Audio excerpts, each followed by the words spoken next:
Hey guys, I'm Dr. Moore with Cumberland Chiropractic and Sports Medicine. This month we are talking about plantar fasciitis. So plantar fasciitis is one of my all-time favorite things to help our patients with because we get great results.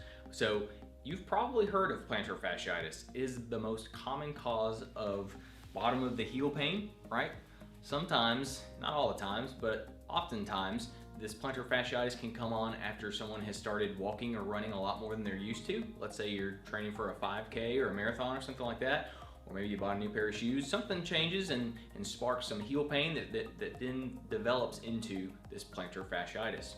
So what are some things that might make someone predisposed to developing plantar fasciitis? Well, a lot of times it's something about the foot that is causing you to put excess stress on the plantar fascia. The plantar fascia is this strip of tissue that runs from your toes up to your heel, and if we start to move the foot in a wrong way that dials the force in to the plantar fascia where it attaches to the heel, it starts to develop tears, inflammation, plantar fasciitis. So think about people and a person's foot like on a bell curve, right? So a bell curve, you got this big hump in the middle of the bell curve. Most people sit around that hump in the bell curve where they have pretty normal type feet. They have a normal arch, they have normal mobility in their feet, but on either sides of that bell curve, you get the people over here that have very stiff, rigid feet that don't move or flex very well, and very tight muscles around the foot and at the calf. And then over here, you have people that have very mobile feet. Maybe they have a flat or fallen arch and their muscles are very mobile there at the foot. People in either of those two extremes are more likely to develop plantar fasciitis because it changes the stress or the load onto the plantar fascia. So with that in mind, I'm going to borrow an example here, Dr. Mazur. So let's take a look at Dr. Mazur's feet. I'm going to pan down here.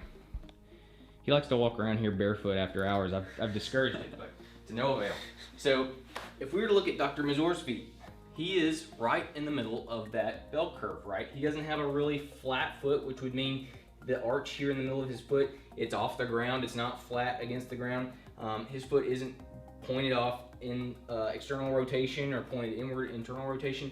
If we were to look at his toe, like how mobile his toes are, a great way to see how much tension is on the plantar fascia is how far the big toe can come off the ground when we pull up here. And Dr. Mazur's toe is a little bit stiff. It doesn't come up very far. So he might fall in a little bit more of a stiffer foot category, whereas someone who has very mobile feet, we might take the toe and bring this up and it's coming up to almost like 90 degrees. And we know, wow, that's a really flexible foot. So thanks for standing in there, Doc. Okay, so let's say that you feel like you have plantar fasciitis. You have that beginning of heel pain. You're looking at your foot. What do you do about it, right? What can you do at home to maybe help yourself? Or if you're one of those people that are the rigid, high arch foot kind of person, then you need what you're probably gonna see on the internet, which they're gonna say, stretch it, right? Get in the door frame, stretch your calf, roll on an iced water bottle or on a tennis ball or something like that.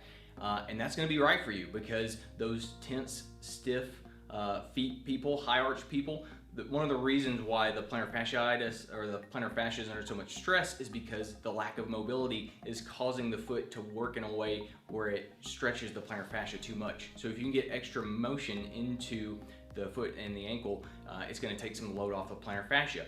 I'll link to a few of the most common calf and foot stretches that we use here in our office. Feel free, give those a try.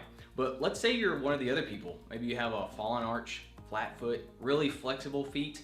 Stretching probably isn't right for you. It may even make things worse because the reason that your plantar fascia is irritated or inflamed is because the foot isn't working because it's too loose. So stretching it wouldn't be a great fit. You would need more stability in your foot, which can be obtained by doing certain foot and calf exercises, or sometimes with an orthotic to go into your shoe to keep your foot from falling into that pronated position.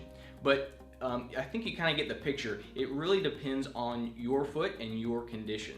So if you're struggling with plantar fasciitis, you have some heel pain, come give us a call. Come see us. We would love to help you with that. Like I said, it's one of my favorite things to treat. So with that in mind, this has been Dr. Moore with Cumberland Chiropractic and Sports Medicine, where we get you better, faster.